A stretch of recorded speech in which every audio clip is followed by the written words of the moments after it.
Thank you very much, Your Royal Highness.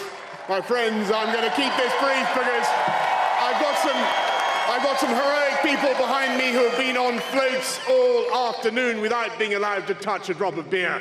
So I'm going to get very quickly through it. So we've come now to the final tear-sodden, juddering climax of the Summer of London 2012. And it is, of course, right, Prime Minister, you're absolutely right, that we should pay tribute to all the thousands of people who have helped to deliver the greatest Olympic and Paralympic Games that have ever been held.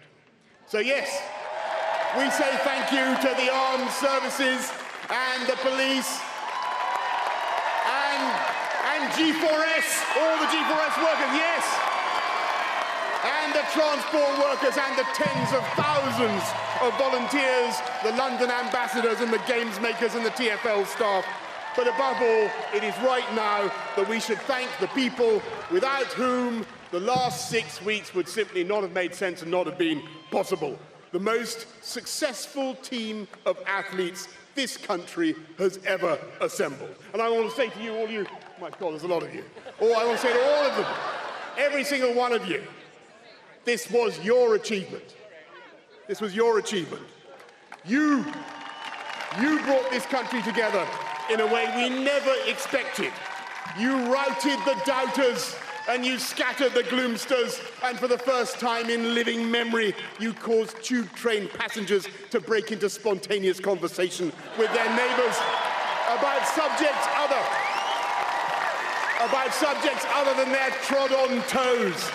You showed every child in this country that success is not just about talent and luck, but about grit and guts and hard work and coming back from defeat. And by the way, you showed fantastic grace in victory and amazing courage in defeat. And speaking as a spectator, you produced such paroxysms of tears and joy on the sofas of Britain that you probably not only inspired a generation, but helped to create one as well.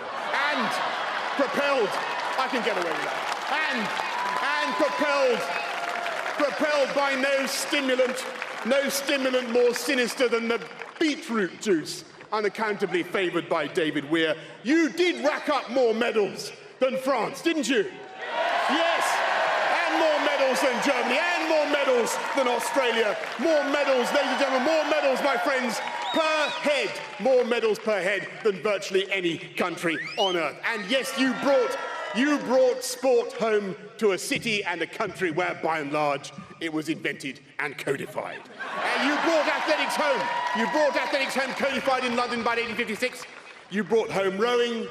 You brought home cycling. You brought home judo. I'm not sure judo was invented in London, but never mind. But you brought home ping pong.